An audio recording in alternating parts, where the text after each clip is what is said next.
खुले में सोने को मजबूर बेघरों की ये तस्वीर देश के सबसे बड़े अस्पताल एम्स के बाहर की है। दिल्ली की हाड़ कपा देने वाली ठंड में ये मजबूरी जानलेवा साबित होती है।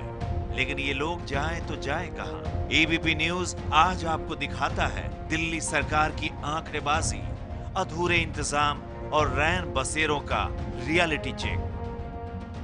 देश के सबसे प्रतिष्ठित हॉस्पिटल एम्स के करीब में हम हैं और दिल्ली की जो पहचान है दिल्ली मेट्रो, उसमें एम्स स्टेशन के बाहर का जो नज़ारा है वो देखिए। राजधानी दिल्ली की ये भी एक तस्वीर है।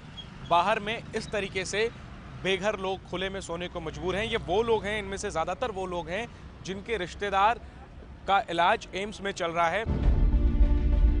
हाल ही में केजरीवाल सरकार बेघरों के लिए रैन बसेरा ऐप लेकर आई है। एबीपी न्यूज ने यह जानने की कोशिश की कि क्या ऐप के आने से खुले आसमान के नीचे सोने वालों की जिंदगी में कोई सुधार आया है या नहीं। बेघरों को रैन बसेरों तक पहुंचाने के लिए दिल्ली सरकार ने इस बार एक ऐप बनाया है। हमारे साथ सुनील हैं जिन्होंने कि उस ऐप को खोल रखा है और ऐप के जरिए ये एक छोटी सी प्रक्रिया है। ये एक तस्वीर ली गई है और इसको ऐप के जरिए ये अपलोड किया जा रहा है और इसमें लैंडमार्क जो है आपसे पूछा जाएगा। पूरी हो गई प्रक्रिया पूरी हो गई है। अच्छा। अब देखना है कि 11:22 पर हमने ये डिटेल ऐप के जरिए दिल्ली सरकार तक पहुंचाए हैं।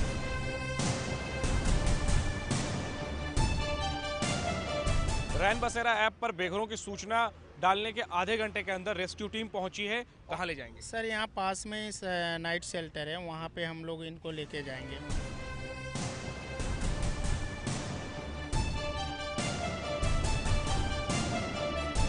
बाकी लोग वैसे ही सो रहे हैं, ना उनको उनकी कोई खोज लेने वाला है, ना खबर लेने वाला है, ना उनको ऐप की जानकारी है, ना उनको रैन बसेरे की जानकारी है। फुटपाथ पर सोने को मजबूर लोगों के लिए काम करने वाले गैर सरकारी संगठन के लोगों का कहना है कि नवंबर से पहले ही 40 टेंट लगने थे, जो अब तक नहीं लगे। पिछले साल की तुलना में अगर इंतजामात की बात करें तो जो 40 टेंट की बात की थी 4 तारीख को, वो अभी तक कहीं लगे नहीं है और ये टेंट 22 नवंबर 2015 को लग जाने चाहिए थे। पिछले साल चाय का इंतज़ाम कर दिया गया था, इस बार चाय का इंतज़ाम नहीं है।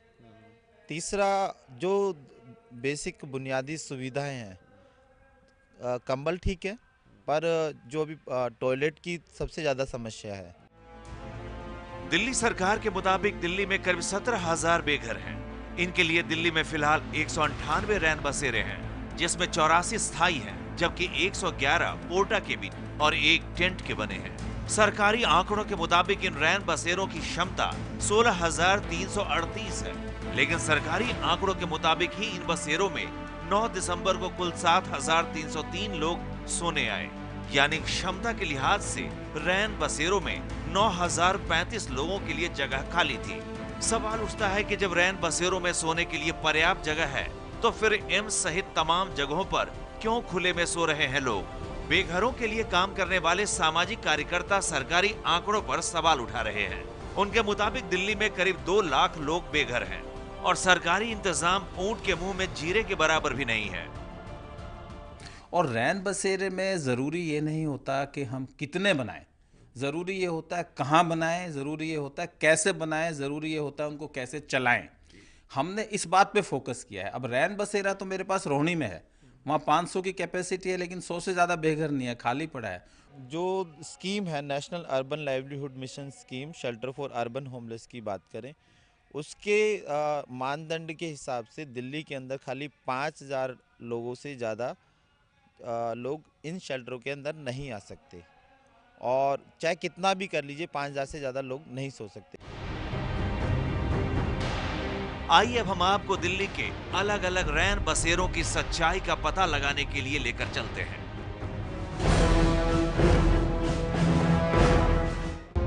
हफ्ते भर पहले ही मुख्यमंत्री केजरीवाल ने इन 2 रैन बसेरों का उद्घाटन किया था।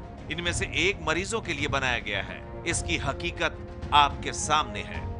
4 दिसंबर को दिल्ली के मुख्यमंत्री अरविंद केजरीवाल ने कश्मीरी गेट से सटे गीता घाट पर 2 रैन बसेरों का उद्घाटन किया था। इनमें से एक रैन बसेरा जो है वो मरीजों के लिए बनाया गया है खास तौर पर, जिसमें वैसे बेघर जिन्हें किसी प्रकार की बीमारी है या वैसे मरीज जिनके पास रहने की जगह नहीं है, उनके लिए एक रैन बसेरा ये ख़ास तौर पर बनाया गया है। और इसी के बिल्कुल साथ में एक सामान्य लोगों के लिए, सामान्य बेघरों के लिए एक और रैन बसेरा है, जहाँ पर मरीजों वाला जो रैन बसेरा है वो हम देख रहे हैं कि वो लगभग भरा हुआ है, ये खाली नज़र आ रहा है। इसी रैन बसेरे के आसपास में फ्लाईओवरों के नीचे, सड़क किनारे लोग खुले में सोते हुए नज़र आ रहे हैं। ये बताइए कि आपका एक रैन बसेरा हमने देखा है कि 200 की जगह है शायद, और तकरीबन 20 से कुछ ज़्यादा लोग हैं। फ्लाईओवर के नीचे वैसे ही खुले में लोग सो रहे हैं। तो आप लोग वो ऐप इस्तेमाल नहीं करते दिल्ली सरकार वाला?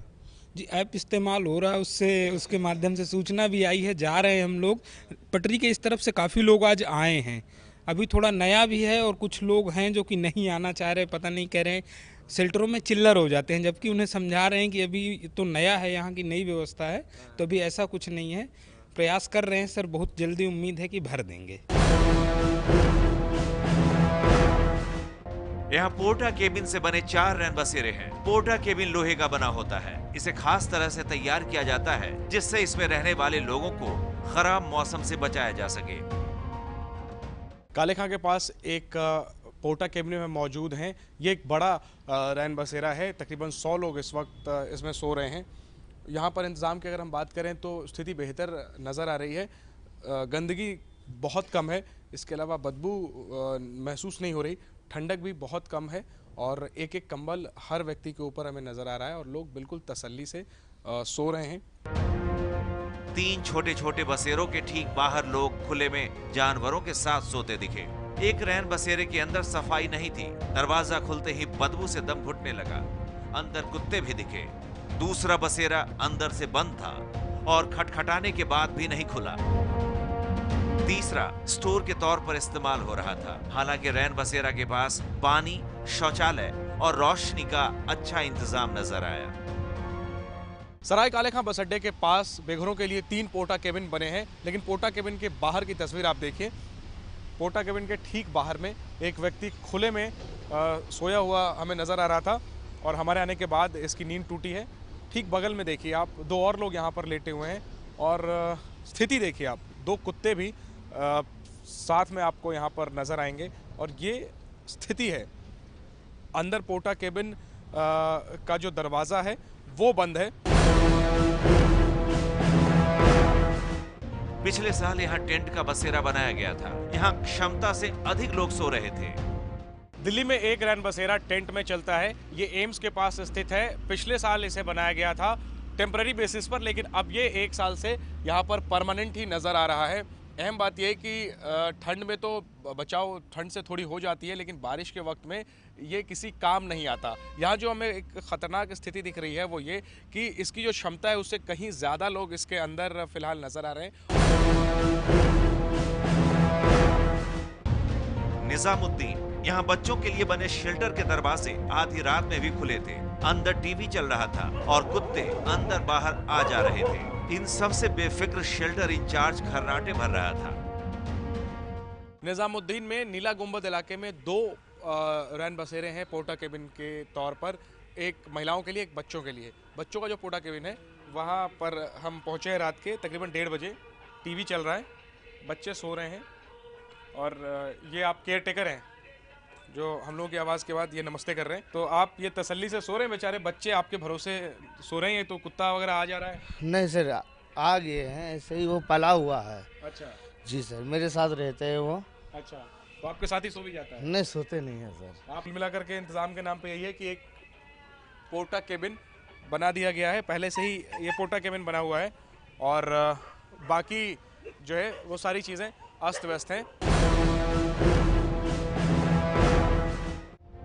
चांदनी चौक, यहाँ के रैन बसेरे हाउसफुल थे। कुछ में जगह थी भी, लेकिन रिक्शा चोरी हो जाने के डर से कुछ रिक्शा वाले रैन बसेरे के बाहर ही सोते नजर आए। आज़ाद, आप रिक्शा चलाते हैं, इतना सारा रैन बसेरा बना हुआ है आसपास में, फिर भी आप नीचे मिट्टी में सो रहे हैं, ज़मीन पर सो रहे हैं, खुले में सो रहे हैं। रैन बसेरे में क्यों नहीं जाते?